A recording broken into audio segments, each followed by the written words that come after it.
So, Mark, did you see that 1985 Golden Nugget ad featuring Steve Wynn in costume with a fake mustache? He's talking about their fine dining, I think, Italian restaurant, and Kenny Rogers is there. He mentions Paul Anka. I guess this is as Vegas as it gets. It's very 90s feeling, very late 80s, early 90s, which is cool. And, where else do you see an owner that's doing something like this? And I remember riding in the cabs and always seeing his video pop up of him talking about Win and stuff. It's pretty funny and something that not taking himself too seriously, which you don't see with billionaires these days.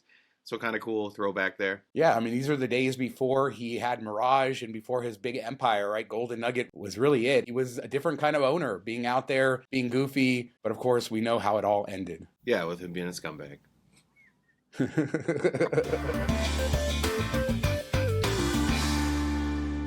We had a big winter storm come through Las Vegas, a lot of rain down in the valley. I saw some hail too, but that means snow up in the mountains. And that also means we get this beautiful landscape that we get during the winter with all of the snow-covered mountains surrounding the valley. Lee Canyon got 9 inches of snow, which means that you'll actually have real snow up on the mountain right now, kind of opening their season, getting their main lift open. We know that they pump a lot of fake snow in there, but it's always nice to have the real thing. Yeah, you got to have fresh powder, right? The fake stuff isn't as good. So it's cool to see. And it's kind of crazy because here in Michigan, we haven't had really any snow all year yet. And you guys get hit that hard. It sounds like it could be up to a foot when it's all said and done, which is cool. Something that a lot of people don't realize, that you can live in Vegas and still drive like an hour and go skiing in the winter, which is, kind of bizarre. But I don't know if there's any sledding runs up there, toboggan runs. You can take the kid up and have her go down or whatever. Got to get snowsuits. Do your Walmarts even sell like snow gear or not really? Yeah, I mean, it's pretty cold here, Mark. I mean, there's, the weather. I know, but do they Yesterday, have like the pants and everything or not really?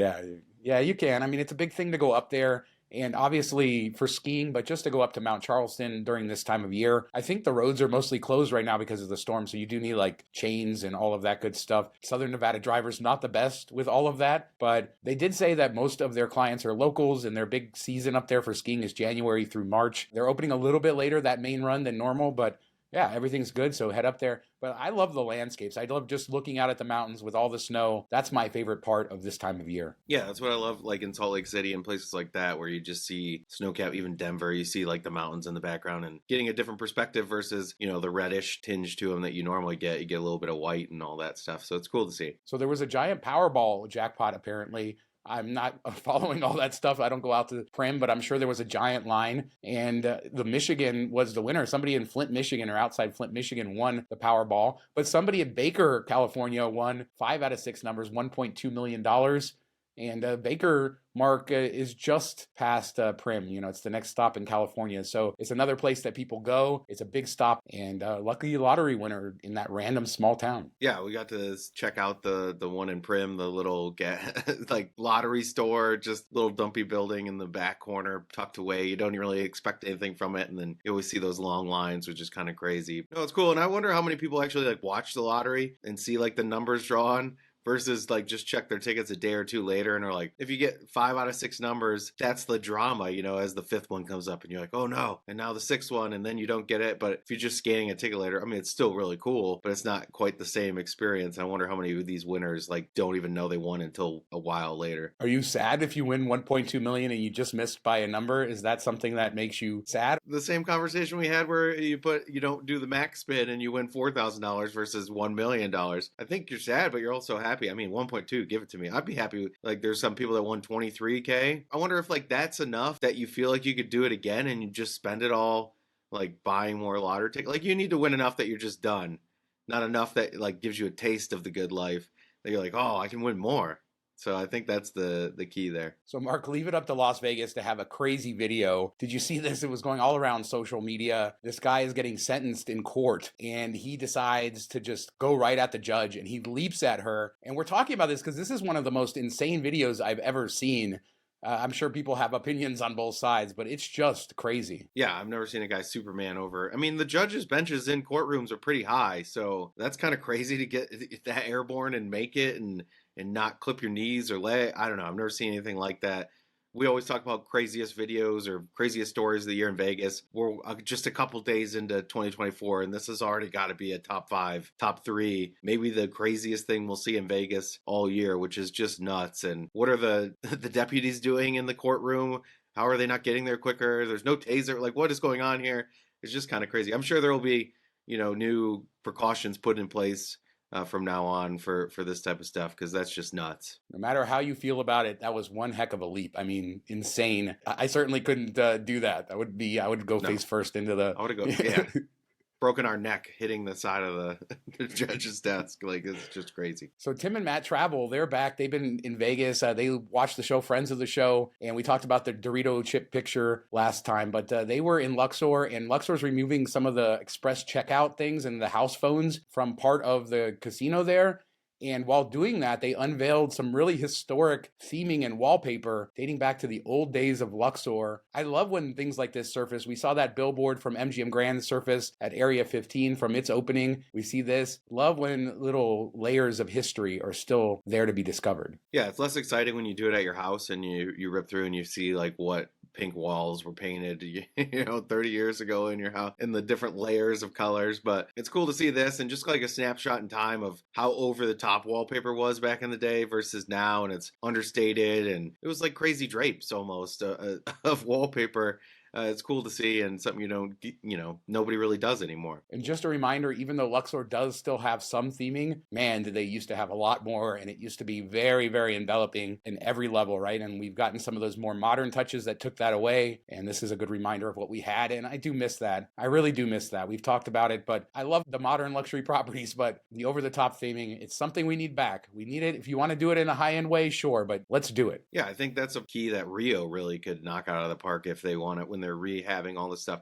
If they really lean into the theming, I think that would be something to draw, because it's going to be a nicer low-end property, which, okay, like that doesn't really set you apart, where if you lean in totally to this theme, people will come to see it because it's not something that's around Vegas anymore. Somebody has to have that vision. At some point, somebody's got to get there. Somebody has to be listening to us, right? Come on, let's do it. So you talked about the other story being crazy, but here's another crazy one. Somebody stole a plane from North Las Vegas Airport and then did a joyride drinking beer, and then he landed in Barstow. So now we're talking Baker for the lottery, Barstow, another one of those towns on the road between Vegas and LA. And apparently he had tried to steal a plane a few other times in the previous days, and then finally he got one and flew it on a joyride, and they found him and arrested him. Another Vegas story. There you go. Yeah, I don't understand this at all. Like, one, maybe if you're drunk and just like, hey, I got a great idea. I won't feel like going flying. Let's go find a plane. Okay, but you do it like night after night after night, and then you finally get one, and you just fly to fly. I don't know. Maybe you wanted 3 hots and a cot. I don't know what the end goal was of this. And who flies to Barstow? But I mean, he had some Modelo's, he had some other beers in there, so it looked like he was having a good time, but it shouldn't be that easy to steal an airplane. No, yeah, I mean, it's not like a jet ski where you just pop any old thing under there and it goes, so it's weird. So one more update. When we talked about the New Year's Eve stuff, we kind of glossed over the shooter in the morning. That's just because we didn't have a lot of information, but he was arrested, and we got some more information. $100,000 in damages he did. Apparently he was shooting off of his balcony, but also in his room. So he shot out the glass and other stuff, and was spotted by neighbors and other towers. And that's how they were able to kind of figure out where he was. But he left the room, and then I guess he was spotted at the pizza place in the food court at MGM Grand by surveillance. And that's how they picked him up. So this could have been just a terrible story for New Year's Eve. Still a terrible story, but thankfully nobody was hurt. You can't just go shooting guns. I mean, this is really terrifying for how this could all end. Randomly shooting bullets out of a balcony in a high-rise in Las Vegas. We still have echoes of the past, of course, as well. So many things that are weird. You're firing, 70 different shots and type of stuff, and nobody gets up there. Nobody calls down. He kind of goes to get pizza afterwards, which it sounds like he has mental issues and was seeing things and all that stuff. And he's firing over towards Topgolf in a highly populated, dense area like Vegas. Firing anything into the air is just, recipe for disaster. A close story, a friend of mine, her sister was killed.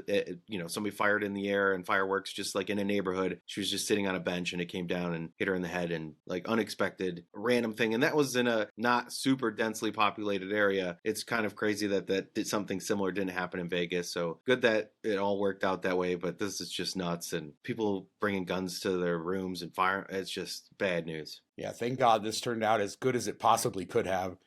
So, I mean, I can't imagine. So really happy for that. Probably struggling with some issues. Hopefully he gets the help he needs. The police response was amazing. It was instant. There was overwhelming response. They train for this. They know what they're doing, and they're the best at responding to this stuff. And like you said, Vegas is always a crazy place. So whether it's something like that or other stuff, kudos to the police for their response here. They've done such a good job with so many of these crazy incidents. Yeah, just the type of stuff they've had to deal with over the last couple of years. It's crazy what they've had to go through and how well they've done it. If you like our content, consider subscribing, hit that thumbs up button. We really appreciate all of you out there. We also have our Patreon with our after show. You can subscribe. There's a link down in the description. Thanks to everybody who watches, comments, everything. We really appreciate it. So Mark, I headed over to the South Point yesterday to try the garden buffet there. And it's been many years since I've been to this buffet. Now, a lot of people know local casinos all around Las Vegas had buffets forever. And, you could get cheap breakfast, lunch buffets, usually about $10 to go to lunch. These weren't like the super premium buffets like you have on the Strip with crab and all that fancy stuff, but they were usually pretty good. And the South Point has always been decent, and people still say it's decent. Went there for lunch yesterday, Mark, and was not impressed. It's $19 if you have a Players Club card. I think it's a couple dollars more if you don't. This used to be, let's say, a $10 buffet, so it's almost double what it used to cost. But the problem is not the cost, right? There's not a lot of buffets around, but they've cut back everything. The salad bar barely has anything.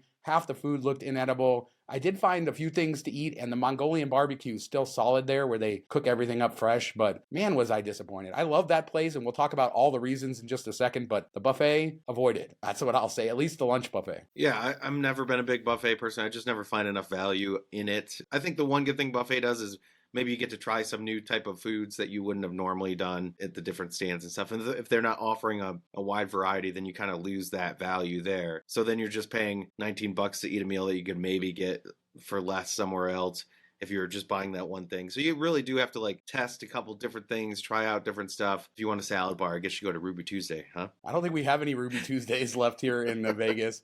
But yeah, that was disappointing. Now, I want to say I love the South Point, and I would put it up there as perhaps the best locals casino, certainly in the discussion there. And it also caters to tourists really well, too. So it's a very interesting property. Lots of great restaurants, a lot of good specials, too. We've talked about primarily prime rib, one of my favorite sort of prime rib places. You can, for $25 there, you get tableside tossed salad, you get a prime rib dinner and everything included. It's a great place. They also have their late night specials at the Coronado Cafe, which you're talking from $3 to $6, $7, midnight to 6 a.m. for like steak and eggs and that type of thing. And Baja Miguel's, their Mexican restaurant, is excellent, and they have that great happy hour. It used to be $2 and now it's only $3, which is a win, I think, these days, where you can get like tequilas, you can get, house drinks, all that for $3 from 4 to 6 Wednesday through Sunday. So it is a lot going on there. Del Mar Deli has some of the best bagels in town. The casino is massive, lots to do, bowling, movie theaters. I really do love that place, just not the buffet. Yeah, no, I'm kind of upset that you didn't take me there. You took me to the places with $12 beers instead of $3 drinks, and could have had a really good time just hanging out there. I was looking at the pictures of all the specials, and it's kind of like what you would see, 10, 15 years ago, something you don't see anywhere else right now inside a casino in Vegas. So pretty cool, and definitely something I got to check out. One of the reasons South Point is so cool, South Point opened as South Coast, and it was part of Coast Casinos. That would be Suncoast, Gold Coast, Orleans. And what happened is they sold it to Boyd Gaming. Eventually, Michael Gaughans, who was the owner of Coast Casinos, basically left Boyd when they bought his company and kind of broke off and bought this property, and it's a standalone. So it's still a very old school throwback to Old Vegas, to the Gaughans. Michael Gaughans Jr., I believe, runs it now, his son. So this is a very old school Vegas family, and it's still running that way, and I love it, and everybody should check it out. And it's really close to the Strip. I mean, it is on Las Vegas Boulevard, but just a couple miles south of Mandalay Bay. Like I said, I love it, and their seafood buffet on Friday nights is $50. People do like that, so I can't vouch for that, but I've seen lines stretching through the casino for all of that. But I just wanted to share that. I do love the South Point still. And do they saw the crab for you first, Sean? I don't know. Can you go if they don't? The last time I was there, they did saw the crab, but that was before COVID. That was a while ago. So people let us know in the comments if they're still sawing the crab or not. But $50, not a bad deal for all of that, especially considering the prices on the Strip for some of the fancier stuff. And I'm assuming it's good because people do say the seafood buffet there is good. And Mark, we have to close by talking about this pedestrian law. We talked about how they proposed it, and now the Clark County Commission has passed it. And this basically means if you stop on pedestrian bridges, it is a misdemeanor, which can come with up to 6 months in jail, plus a fine. There are people all over on this. The police are saying it's going to make everything safer. The ACLU is suing, saying this is a violation of the First Amendment. We've had these bridges for like 30 plus years. I don't know that we need this law. I wonder if they're just putting it in place so they have it there to use it, and it all depends on the enforcement of it. You know, is this just to clear people that are trying to sell stuff and putting on little shows and stuff and kind of clogging up everything, which I know we got a lot of complaints about in the comments. I don't think like the guy selling water out of his cooler is a big problem, but some people do like try to harass you and stop you and get you to tip them for taking a picture or whatever, all that stuff. Maybe this is for F1 too, where they had people, you know, the security guard yelling at people to get off and keep moving and stuff, and this gives them a little bit more teeth to that enforcement. So I think we'll just have to see how it plays out. I don't know that it was necessary, but I guess they have it in their back pocket if they need it. So that's kind of where we're at with it. There are a few other arguments about the safety of all of it. You know, when there's big events, a lot of people kind of crush onto those bridges, and if you have people standing and sort of blocking the movement, that can be dangerous. We've run into similar situations in other places in big crowds, so that could be a problem. We also know pickpockets operate up there as well. So, you know, there is some crime and activity, and they have said that the number of crimes has increased over the years. I guess it really does depend on how they enforce this. And I wish it was more for like big events and stuff, not a carte blanche for police officers to enforce it however they want, because that's basically the way it is now. I doubt they're going to ticket a tourist who stops to take a picture. They're probably going to target the people who hang out on the bridges singing and doing the other things. Although they do say, and this is a good point, they can go down to the sidewalks and stay off the bridges and still do what they're doing. Yeah, I think that's a big key. Like they're not going to stop anybody from doing it down there, and that's where most of it goes down. That's where Kelly Clarkson sang, if you remember, many months ago on the sidewalk just off a bridge. So I think it makes sense, and I think like fireworks, New Year's Eve, 4th of July, stuff like that, where people might stop and stand and just kind of gum it up for everybody that just wants to get through there. I'm okay with it, and it all depends if you catch a police officer that's having a bad day and wants to use this to their advantage or not, and stuff like that. So it'll all be how it's enforced, and I think it'll be okay. Can you imagine a police officer having a bad day? He would have a field day on that bridge overlooking the Sphere between Wynn and Venetian. You could just go there and write tickets all day long. So, get their kicks that way. I don't know. But I really am interested to hear what everybody thinks, because I've read opinions on both sides. I feel like I understand the position of the police and everything, and I understand the other side of it. So we'll see how it all shakes out. But let us know down in the comments what you think of it. Is this overreach or is this needed? Do you think it's going to be abused? Yeah, share your opinion down there on that, plus anything else we talked about today, some of these crazy stories in Las Vegas. Hit us up in the comments. We do 2 shows a week, Tuesdays and Fridays, and we'll be back in a couple days with another show, plus our bonus Laughlin show this week coming on the weekend, so look forward to that. Thanks so much for watching. Talk to you next time. Should you say hit us up in the comments? We don't want anybody to Superman us. Okay.